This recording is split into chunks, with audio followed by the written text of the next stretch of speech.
everybody, my name is Harry Jacobs and I am the North of 60 Gamer, and welcome to the North of 60 Gaming channel. Today we are talking about vacations and games to take on vacation. As you know, I am going on a cruise. In fact, we're going on 2 cruises as we just booked a transatlantic on the Anthem of the Seas for next year, and this year we're going out on the NCL's Jade. And we're going to be into the Greek islands, and we will be talking about maybe those types of games like Santorini, but I don't have Santorini in my collection yet. Though my wife is saying, "Did you buy Santorini yet?" And I say, "Well, you've put us on a moratorium, dear. I'm not supposed to be buying games." "Oh yeah, okay." Well, with that being said, we are going on a cruise ship, and for those who have been on a cruise ship and have been to the game rooms, and you're a gamer, you know you're in for a major disappointment, because you can play Monopoly, checkers, chess, Trivial Pursuit, and Yahtzee. And those are about the only 4 or 5 games that they have. You can also participate in bridge. And I'm not saying you shouldn't play bridge, because I play bridge and it's a wonderful game, but it's not a board game. And we can debate whether the classic family games are board games or not in these modern times, but they are still relevant because people do play them. But here we are going to talk about modern board games, and this is the second in the series, and I'm just going to take us down to our table. I've got a mix of new and old games here that we're going to bring to you, and we're just going to explain to you why they're a good choice for vacation, a little bit about the game, and perhaps whether or not I would recommend it for a vacation, or perhaps whether or not you should take this on vacation, or perhaps go out and look for it and either get into board gaming, because if you're not a board gamer, this is a good opportunity. Now you may say, why am I North of 60 Gaming? Well, there's 2 reasons for North of 60 Gaming, just so you let you know. First of all, I'm north of 60, and that's where I live. I live in Yellowknife, Northwest Territories, and that is north of 60, and it is freaking cold. Mind you, today it's minus 20, and that's quite balmy compared to what it was the last 2 weeks at minus 40. However, I'm also north of 60, my age. I am on the older side of 60. Well, I'm in my mid-60s, who am I kidding? And as you know, the average age on cruises is probably somewhere around my age. You know, of course, there's younger and there's older. I used to be younger, now I'm older. But board gaming can be for us in our senior years, if you want to call it. I don't consider myself a senior citizen whatsoever, though I, on occasion, pull that card. But I don't like to. I don't feel like I'm a senior citizen, full of energy. And I think these board games are something that we can get into at any age. So let's, without further ado, get down to that table. Let's start talking about games. So as we're talking here, we have the next small box game. Here it is, right here. Pulp Invasion. This is a wonderful little game based on those pulp science fiction novels of the 30s and 40s and 50s. And here we are telling the tale of one of the captains, and there's 6 or 7 captains to choose from, who's a mercenary and traitor who actually works for the Intergalactic Council, and his job is to go across the galaxy to try to stop the hegemony of alien races who are trying to take over. This is a great little card resource game, not a lot of table space, and it all fits in this little tiny box. And the cards are so reminiscent of that Pulp Fiction era that I really loved as I was growing up. It's not a beginner game. It's 12 plus, takes 20 to 30 minutes, but the rules are kind of intensive. But this is a solo only game. Perfect to put out in the games room and let everybody be super envious of the games that you have here. And this is a solo game only. That because there is some cube drawing here in this card game, and it's by Todd Sanders, and there is another expansion coming for this very soon, actually. You know, COVID, and here's a relatively small box game. It is Plague Inc. Now, I don't know if this game is appropriate for ship now, considering COVID and all the things that are going on in the world, but this game is a lot of fun, where you actually are going to play a plague or virus, and your job is to basically take over the world, spread your virus across the board, basically take down countries as you morph your virus to allow for airborne and travel across ships and to affect different amounts of people at different times and all that type of stuff. Of course, you're going to move against other plagues across the country, and you're trying to be the best plague. So, it's relevant. It's got 85 million players. There is an app on your phone that is very, very hard, but it's when you look at how it plays, you'd be, oh my God, that's COVID. And I believe Plague Inc. actually has a COVID response now for that. But this is Plague Inc. It is fun. It is a action game, and you can see there's the fungus, and we can evolutionize our fungus. Then we have a bioweapon right here. Look at that bioweapon. So you can play with funguses and bioweapons and bacteria. It is a lot of fun. 4 players, a lot of fun. I really like it.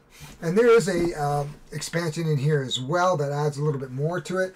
It's kind of a sleeper hit, but again, this one you're going to have to sort of judge for yourself whether it's appropriate, to take despite everything that's going on. We don't want to scare anybody. A new game that I discovered, again, not so small a box, but really easy to learn. It's called Starscraper Orbital by Jacob Frexelis. He's the same guy that brought Terraforming Mars to us. If you're not a board gamer, Terraforming Mars, I think came out in 2016, 2017. And it is one of the most popular games in my collection, indeed the most popular game just about anywhere. There is an app for your phone, so you could download Terraforming Mars and give that a try. But this is a easier card game. Basically, you are going to build out a space station from your core modules using cards, as you can see. And basically the idea is the best international space station, for lack of a better word.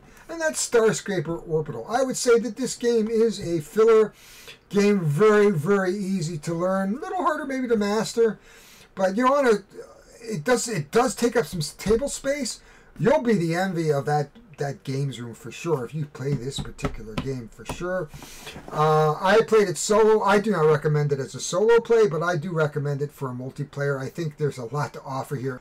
It's just you and your wife, and you want to spend a little time in the bar. There it is, Karmaka. Basically what you're trying to do is ascend, and using cards and sets, you're going to ascend and evolve until you get to the highest state, in which case you're going to win the game. It is a very, very easy game to learn.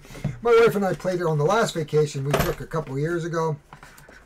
Super easy. It is only a 2-player game. You're going to evolve basically up the tree up until you ascend, and that is karma. You're going to do things that are going to help you survive your karma. Look at what we got here. Look at the artwork. Very nice. We're going to peak. So you play cards, you try to basically create the state of karmic bliss, and you try to be better at this than your partner. This is a 2-player game. It says 2 to 4.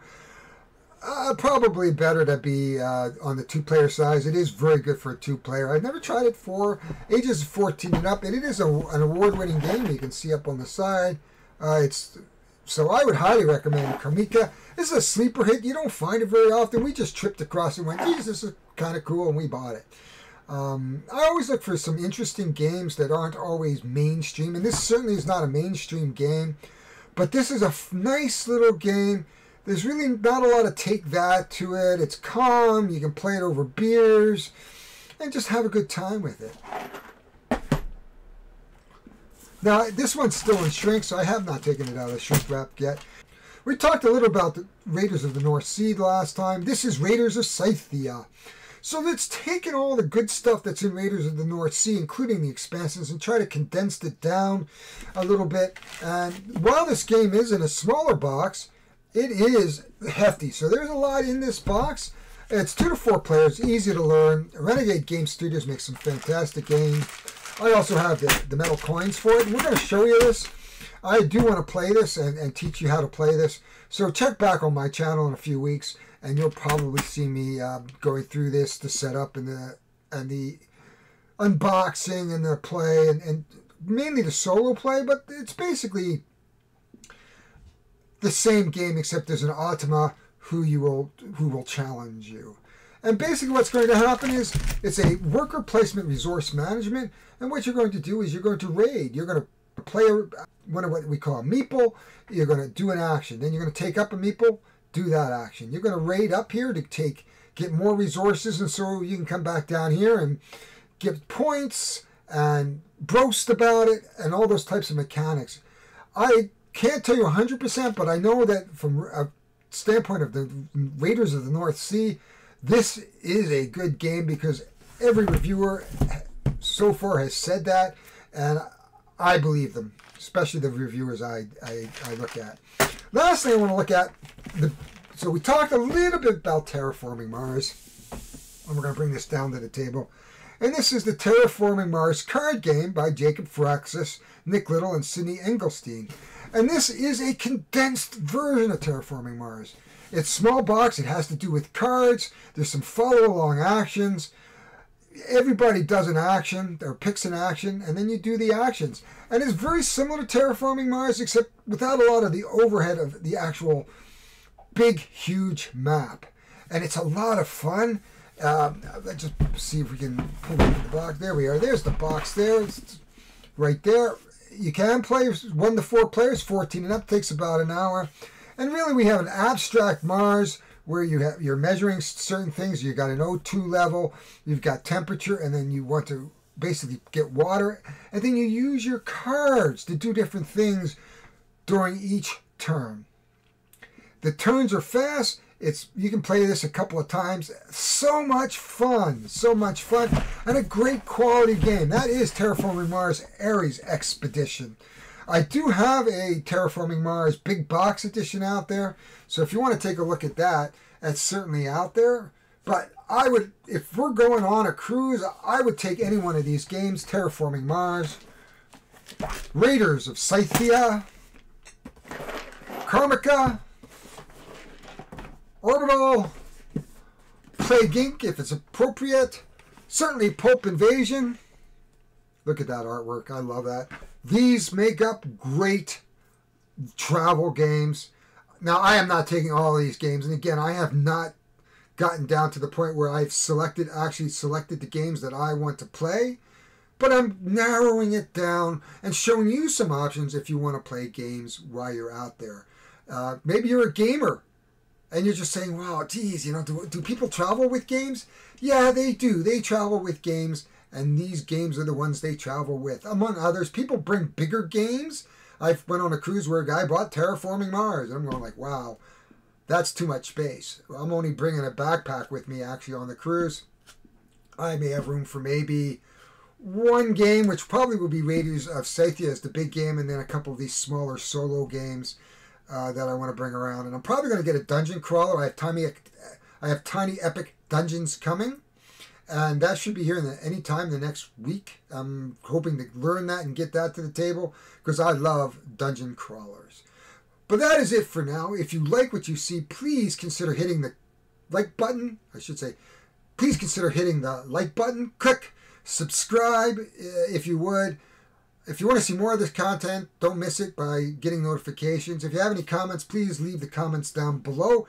If you're interested in board gaming, please look at Board Game Revolution as a good place to start. Board Game Geek, Board Games to Run, Everything Board Games, solo board gamers and the board game groups. There's plenty of board games out there on Facebook.